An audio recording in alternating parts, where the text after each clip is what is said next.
구약 성경 욥기 9장 말씀 되겠습니다. 1절로부터 마지막 36절까지를 오늘 본문은 빌닷의 말에 대한 욥의 대답입니다. 우리가 지난번 이런 유사한 사례를 본 적이 있습니다. 엘리바스라는 사람이 욥에게 항변을 했었습니다. 그때 엘리바스의 주제는 숨은 죄가 있어서 하나님 앞에 징벌을 받는 것이라고 인과응보적인 말을 했습니다. 거기에 대한 욥은 억울한 마음을 가지고 반론을 제기했던 것을 기억할 것입니다. 그런데 빌닷의 말에는 욥이 항변하지 않습니다. 항변하지 않고 인정을 합니다. 빌닷의 요지는 엘리바스와는 동일합니다. 죄가 있어서 징계가 왔다는 것이고, 조금 다른 것은 엘리바스는 욥의 죄를 지었기 때문이라고 했는데 빌닷은 욥의 자식들이 범죄해서 그 어려운 결과가 왔다. 결국 어찌됐든 두 사람은 죄의 결과로 이렇게 징벌을 받는 것이라고 결론을 내렸습니다. 그런데 우리가 지난 시간에 살펴본 바와 같이 빌닷의 말에도 상당한 문제가 많이 있습니다. 그런데 오늘 본문에 보면 욥은 빌닷의 말을 거슬리지 않습니다. 거슬리지 않고 여기 본문 2절에 보면 진실로 내가 이 일이 그런 줄을 알고 있다고 그런 수긍을 합니다. 결정적인 말이 뭐냐 하면 인생이 어찌 하나님 앞에 의로울 수가 있겠냐고. 21절에 보면 거기 한번 읽어보세요. 시작.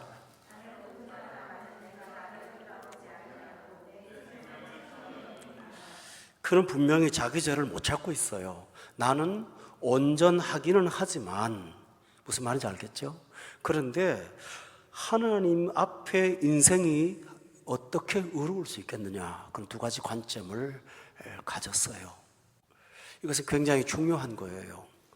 우리가 죄가 있어서 하나님 앞에 의롭지 못한 건 누구나 다 공감하지요.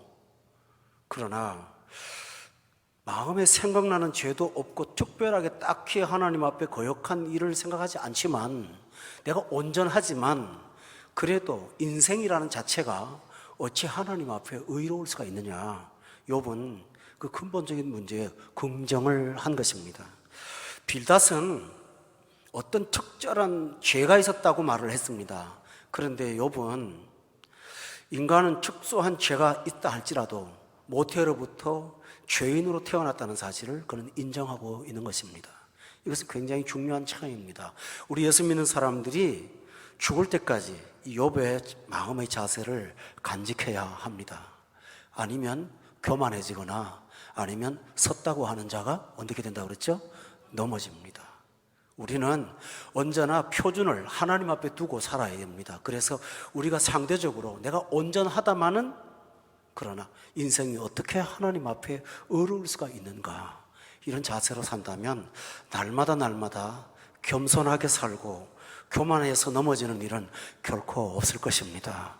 이것은 욥의 아름다운 자세를 우리한테 보여주십니다. 또 하나 욥은 본문 3절에 보면 다 같이 한번 읽어봅시다. 시작. 변론하기를 좋아할지라도 천마디에 한마디도 대답하지 못하리라. 여기에서 그는 인간과 하나님을 비교하고 있습니다. 두 번째로는, 첫 번째로는 욥은 절대적인 하나님을 앞에 놓고 볼 때는 내가 온전해도 하나님 앞에는 의로울 수가 없다고 고백했습니다. 두 번째로는 사람이 3절에 보니까 하나님께 변론하기를 좋아한다고 할지라도 천마디에 한마디도 대답을 하지 못할 거라고 말하면서 하나님은 전지하시고 우리는 불완전하다는 것을 대조하고 있습니다. 여러분, 여기서 중요한 사실은 동물은 하나님께 변론하지 않습니다. 식물도 변론하지 않습니다. 그런데 사람은 자기의 판단이나 지성을 갖고 하나님 앞에 항변도 하고 하나님이 이런 분일 거라고 말도 합니다. 그러나 그럴 수는 있지만 하나님의 전지하심과 비교할 때는 천마디에 한마디도 대답을 못할 만큼 우리는 하나님 앞에는 무지한 존재라는 것을 그는 인정하고 있습니다. 성도 여러분, 우리가 살아가면서 이 사실을 욥처럼 갖고 있다는 게 얼마나 귀한지 몰라요. 우리는 인생의 실패와 어려움을 내가 판단하고 내가 결정하고 내가 과신한 것 때문에 일어나는 일이 훨씬 더 많아요. 그러나 우리는 언제나 내 삶의 결정이나 내 판단은 불완전하다는 것을 인정하고 최상과 최고는 하나님만이 아신다는 사실을 믿고 살아야 됩니다. 오늘 욥처럼 내 머릿속에 천마디에 대한 대답이 나왔을지라도 하나님께 물어보기라, 하나님이 아시는 일에 결론을 내리겠다, 우리가 이렇게만 산다면 결코 인생을 실패하지 않고 하나님이 기뻐하는 생을 살아가게 될 것입니다. 여러분, 사사기에 보면 참 귀한 말이 있어요. 우리 따라할까요? 여호와께 묻자와 가로되. 참 귀한 말이죠. 여호수아가 아이성에서 전쟁을 패배했을 때 여호와께 물었지 않습니까? 하나님, 어찌하여 전쟁에서 패배했습니까? 이것은 신자의 굉장히 좋은 자세입니다. 1년 동안 모든 것을 준비하고 난 다음에 이제 최종의 날이 있습니다. 뚜껑을 엽니다. 그런데 그날 밤 하나님 앞에 나아가서 하나님, 나 어떻게 하면 좋을까요? 하나님께 묻는 겁니다. 야곱을 기억하십니까? 20년 동안 외삼촌 집에서 빈손으로 갔다가 부자가 돼서 왔잖아요. 그런데 올 때 에서라는 난제가 있었어요. 그래서 그는 머리를 썼어요. 자기 재산을 두 떼로 나누고요. 또 앞에 때는 에서의 마음을 풀기 위한 선물을 잔뜩 준비했죠. 그는 최선을 다해 준비했어요. 그렇지만 그날 밤에 그는 야복강이라는 메마른 강에 가서 하나님께 엎드렸어요. 하나님께 물었어요. 뭐라고 물은지 아세요? 다른 거 묻지 않고요. 내가 준비를 다 했어요, 하나님. 그러나 하나님이 오늘 밤 복 주지 아니하시면 저 아무것도 못해요. 마음이 두렵고 답답해서.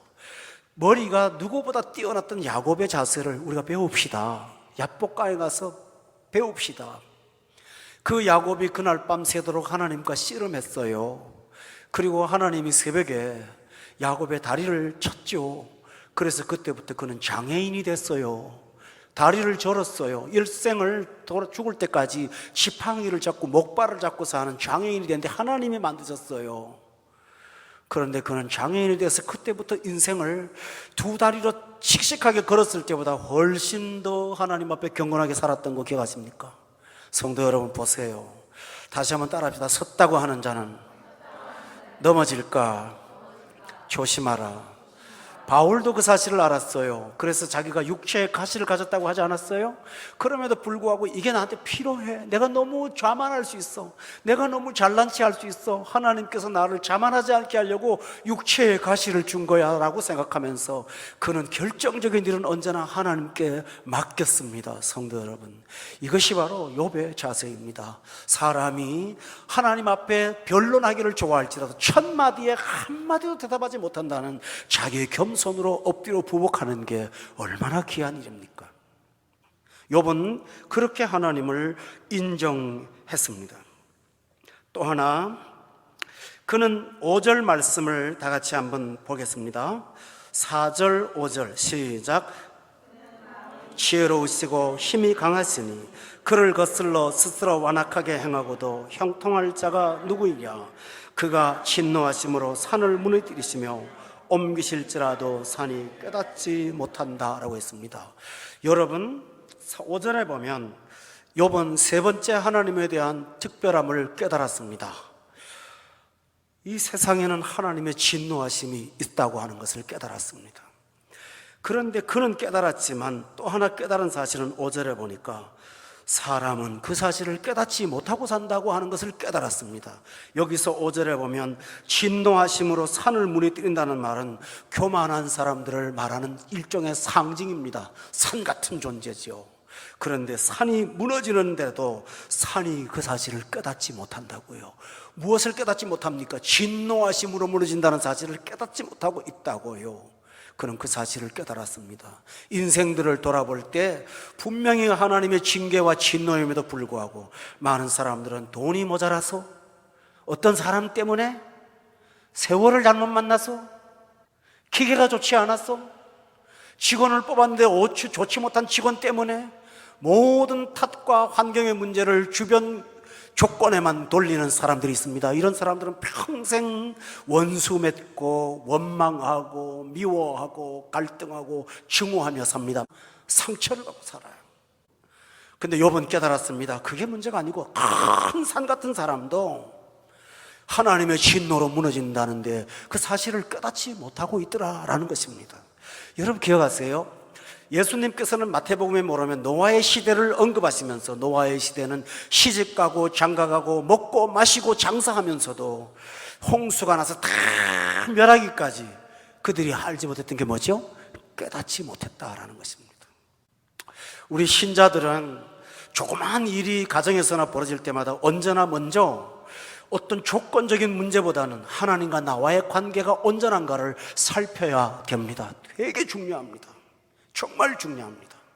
하나님과 나와의 관계가 바른가 하는 것을 살펴야 되는 것입니다.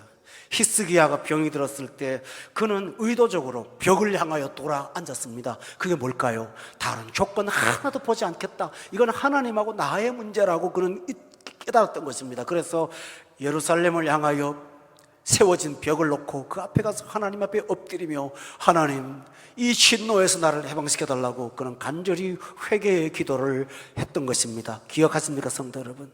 그러므로 우리가 오늘 본문을 통해서 욥처럼 깨닫는 사실은, 문제가 생길 때마다 사람이나 환경이나 조건을 탓하지 맙시다.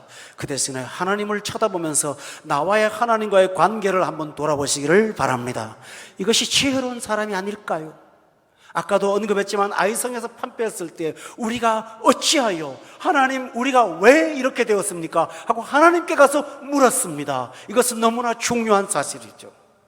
그뿐만 아닙니다. 보리떡 5개와 물고기 2마리를 갖고 예수님이 제자들을 분명히 성경에 시험했다고 되어 있습니다. 그때 빌립은 돈 계산을 하지 말고 하나님과 나와의 관계를 생각해야 됐던 것입니다. 그러나 그는 계산을 했습니다. 200데나리온이라는 돈을 계산했습니다. 안드레는 도시락 하나를 갖고 왔지만 이 작은 것과 군중의 사이즈를 비교했습니다.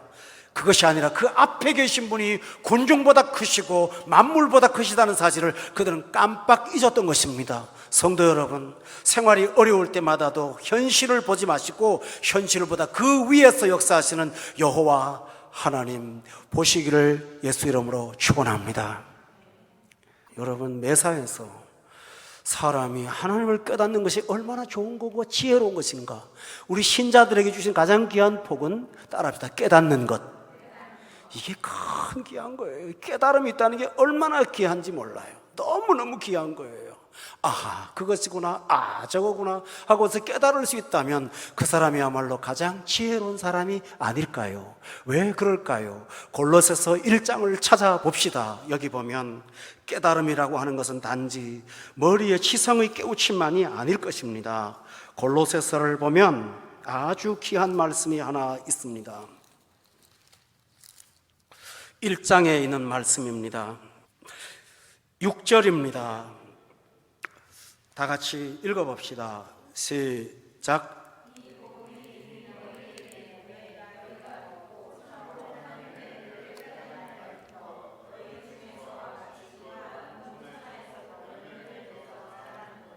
여러분 6절에 자세히 봅시다. 순서를 보면 복음은 내게 찾아옵니다. 우리는 그 다음에 듣습니다. 그런데 듣고 난 다음에 과정이 있습니다. 참으로 하나님의 은혜를 깨달은, 왜 날이라고 말할까요? 여러분, 이런 거 있잖아요. 한번 깨달으면 영의 세계는요, 한번 깨달으면 그 다음날 못 깨닫는 게 아니고요, 뻥 뚫려요. 사람이 너무너무 신기해. 자기가 교회를 안 다니시던 분이요, 말씀 공부하다가 한번 깨닫잖아요. 그날부터 그 사람은요 20년 30년 성도처럼 영이 확 열려 있어요. 나도 깜짝 놀라서 어떨 때는 속으로 저분이 교회 다녀놓고 나한테 숨기는 거 아니야, 이렇게 생각할 만큼 깨달은 날부터예요. 뒤로 가지 않아요.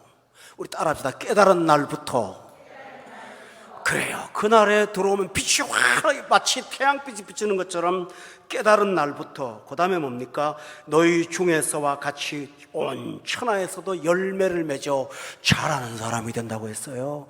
깨닫는 것이 그냥 깨닫는 것으로 끝나지 않아요. 그러니까 여기 와서 말씀 듣고 깨닫는 게 얼마나 귀한 사실인 걸 믿으십니까? 여러분 진리 듣고 머리만 커져가는 거 아니에요. 우리의 생활이 달라지고 빛을 받고 돌아간다는 사실을 믿으시기를 바랍니다. 깨닫는 거예요.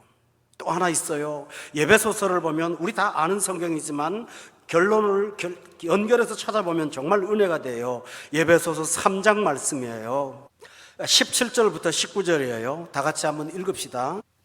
읽어볼까요? 17절부터 시작.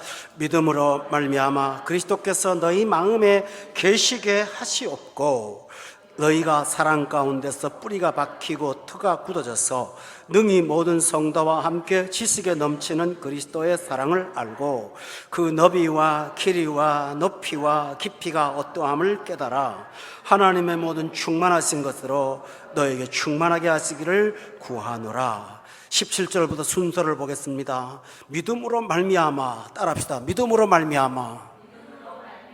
우리의 신앙의 출발은요, 하나님이 믿음을 주신 것으로 말미암아 시작이 돼요. 믿음으로 말미암아라고 했어요. 믿어줘요. 근데 믿는데요, 믿음은 마음이잖아요. 그런데 17절에 보니까 믿음이 시작되면 그리스도께서 너희 마음에 어떻게 돼요? 들어와 계세요. 영접이죠. 성경은 놀랍도록 똑같아요. 영접하면 내 안에 오시잖아요. 들어왔어요. 그 다음에 뭡니까? 18절에 보면 그리스도의 사랑을 뭐 한다고 그랬어요? 알아가요.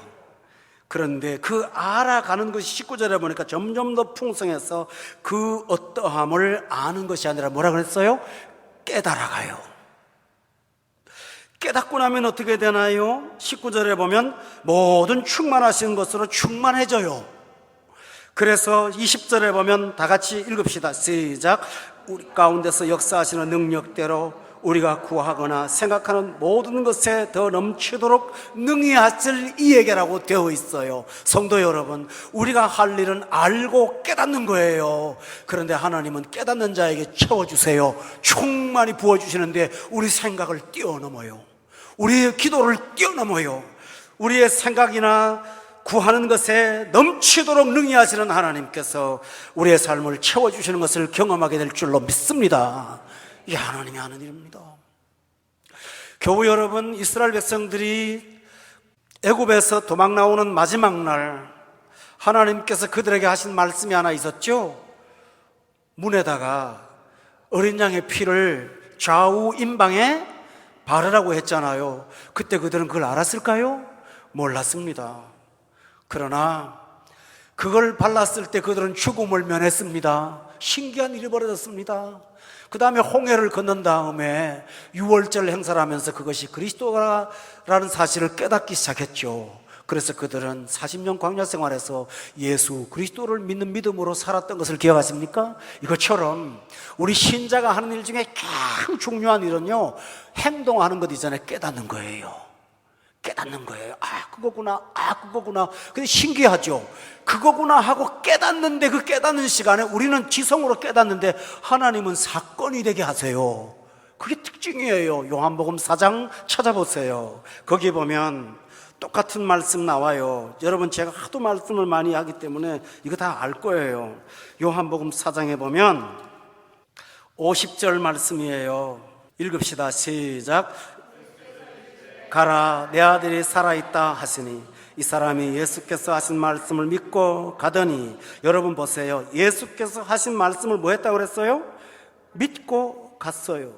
52절에 보니까 51절에 내려가는 길에서 그 종들이 오다가 만나서 아이가 살아있다 했는데 그 낫기 시작한 때를 물었더니 어제 7시에 열기가 떨어졌다. 53절에 그의 아버지가 예수께서 내 아들이 살아있다 말씀하신 바로 언제라고요? 그때인 줄 알고 자기는 믿었어요. 깨달았어요. 믿었어요. 근데 그 시간에 자식은 낳았어요. 이게 신앙의 신비예요. 여러분, 교회 와서 말씀 듣고 지금 뭐 하세요? 믿잖아요. 이 믿는 시간에 여러분 집에서 일어나요, 일이. 여러분 삶에서 일이 일어나요. 이게 하나님 하는 일이에요. 나 믿었어요. 나 다른 거 한 거 없어요. 믿었어요. 그래서 요한복음 6장을 한 번 더 찾겠습니다. 거기 보면 우리 다 아는 성경을 연결해 봅시다. 6장의 28절, 29절 다 같이 한번 읽어봐요. 시작.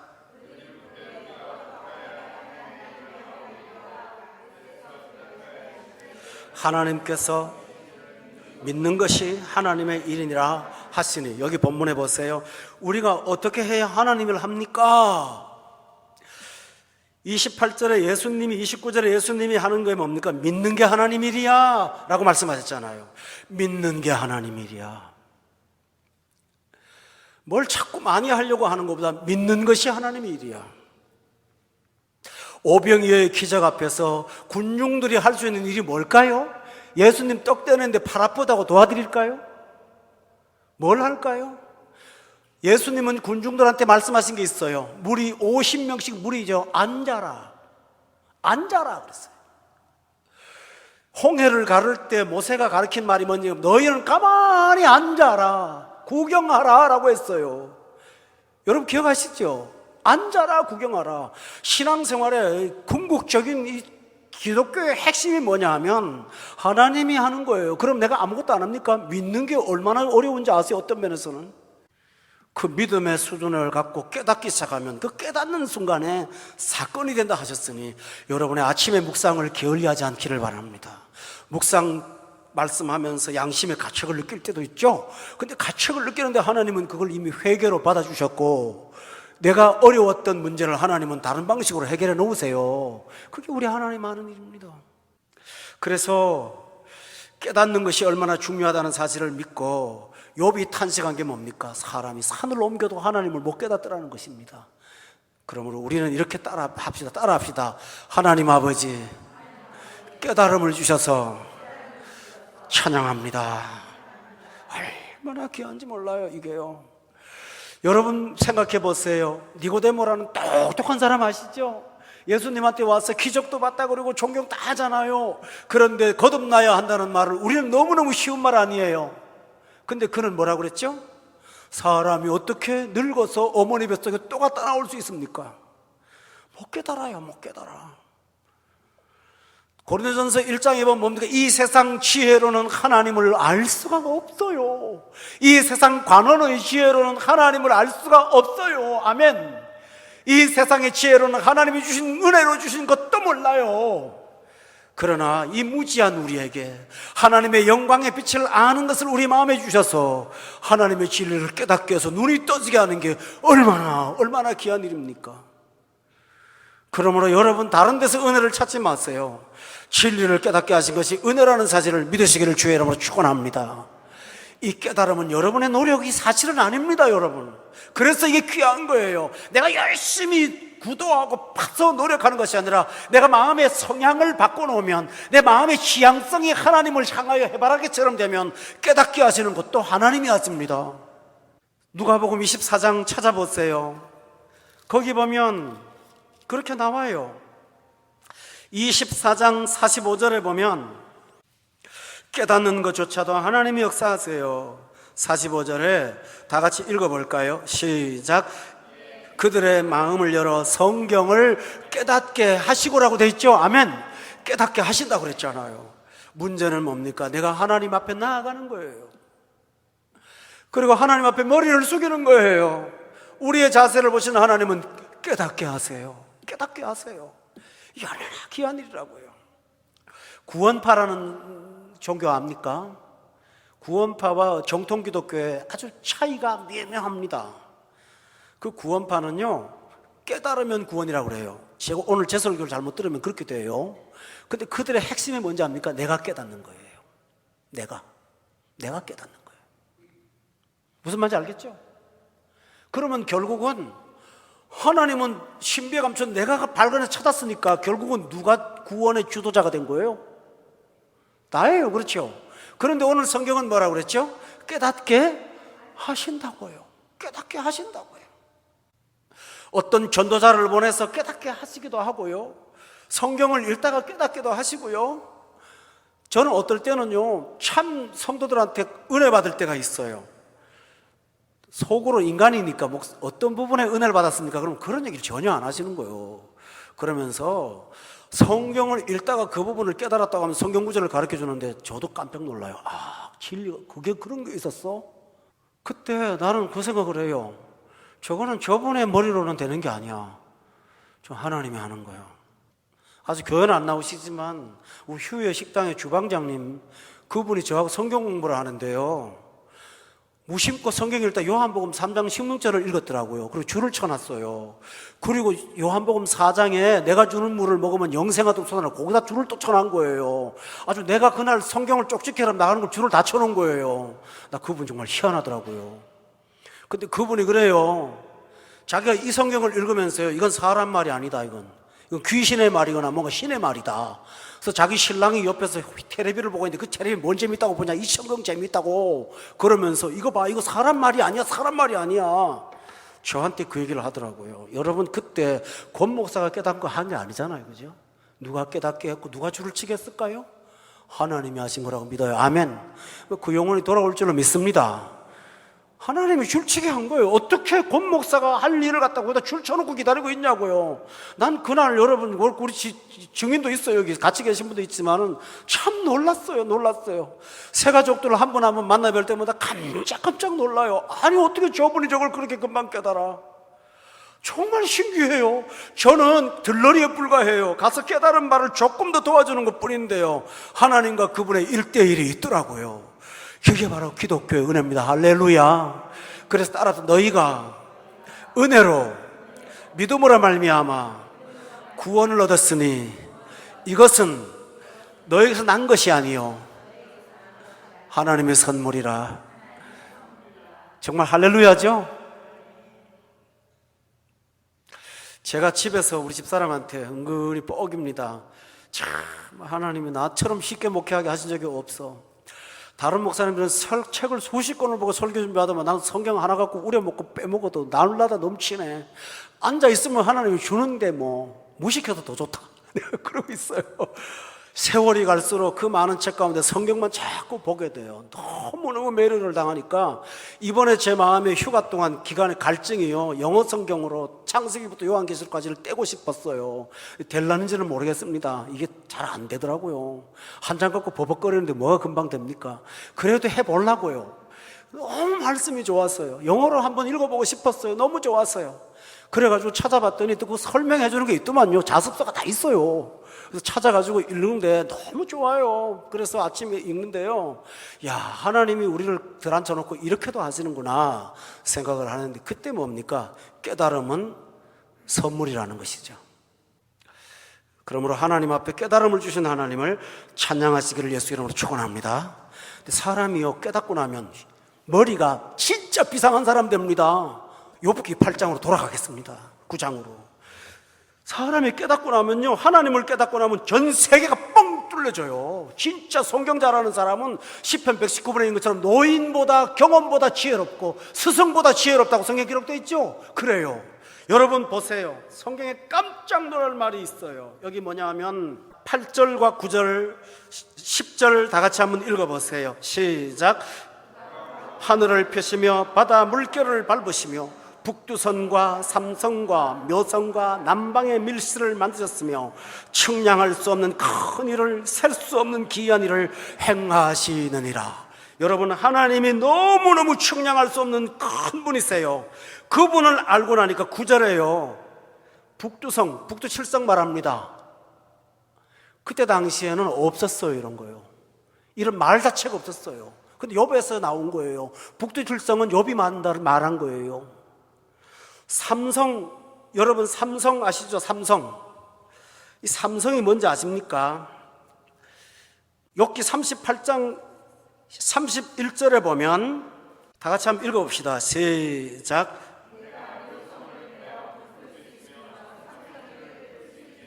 성도 여러분, 삼성이라는 별이 있는데 띠가 있대요. 여러분 공부했죠? 토성이 띠가 있잖아요.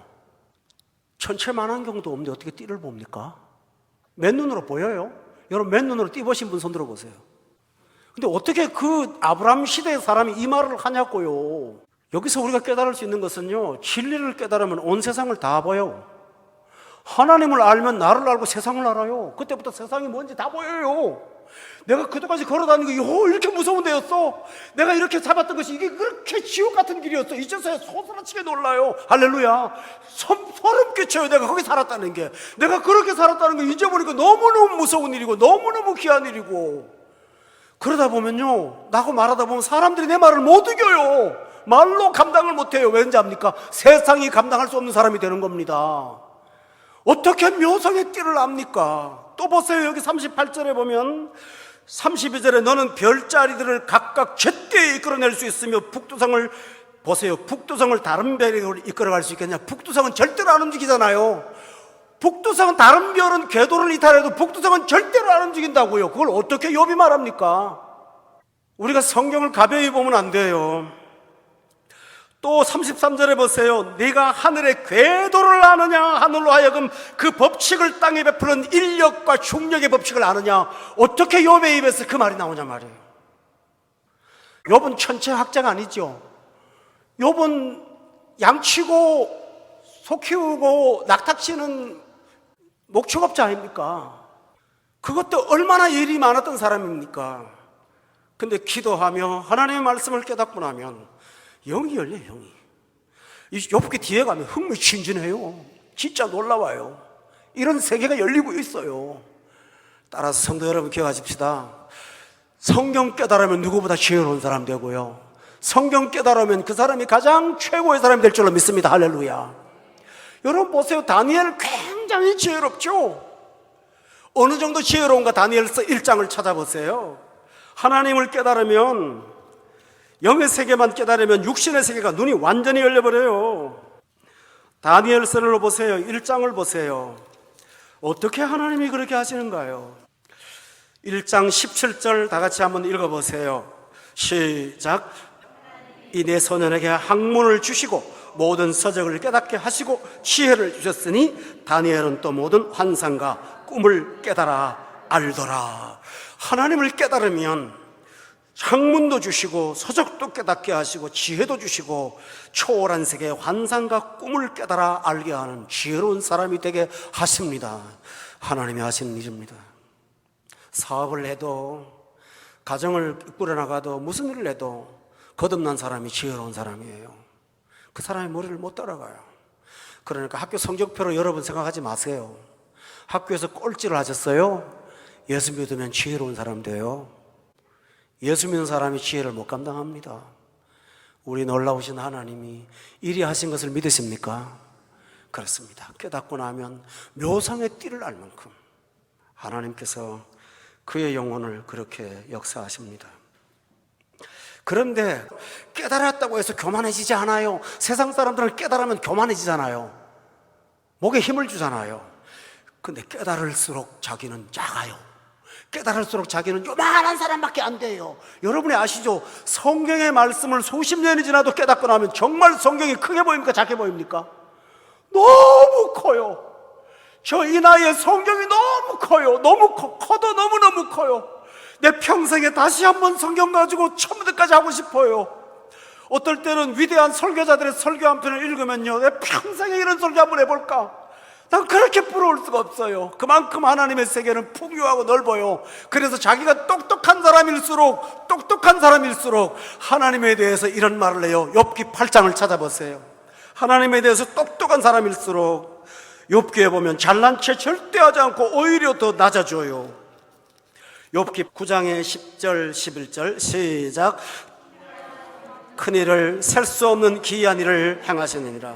그가 내 앞으로 지나가시나 내가 보지 못하며 그가 내 앞에서 움직이시나 내가 깨닫지 못하느니라. 묘성의 띠를 아는 사람이 하나님을 측량할 수 없다고 그는 말했어요. 여러분, 성령 충만하면 우리가 더욱 겸손한 자가 되고, 성령 충만하면 더욱더 하나님을 매달리게 되고, 성령 충만하면 섰다고 하는 교만한 마음을 절대로 갖지 않고 뭐든지 하나님만 쳐다보는 바보 같은 사람, 겉으로는 바보 같은 사람이 됩니다. 근데 그 사람이 진짜 지혜로운 사람이에요. 어떨 때는 교회 목회하면서 이래요. 제가 볼 때는 35년 목회한 제가 경험이 없습니까? 뭐가 없어요. 이제는 아하면 어합니다. 그런데 제가 한 가지 늘 갖고 있는 게 있어요. 이거는 분명히 부당한 일이고 이건 뭔가 잘못된 일인데도 이 일이 버벅거리면서 문제가 생길 때는 이 속에 하나님이 뭔가 일이 있어요. 난 그것 때문에 침묵 가는 거예요. 내 머리로는 이거 분명히 아니에요. 근데 하나님이 이렇게 하실 때는 뭐가 있는 것 같아요. 그 뭔지를 모르겠어요. 욥이 바로 그래요. 내가 깨닫지를 못하겠다고요. 내가 다 모른다고요. 알 수가 없다고요. 그러나 중요한 사실은 하나님은 청량할 수 없는 분이라는 걸 믿어요. 셀 수 없는 분이라는 걸 믿어요. 할렐루야. 그 사실을 믿어요. 그렇기 때문에 그런 그 고통 중에 하나님이 까닭없이 나를 쳐도, 여러분 보세요.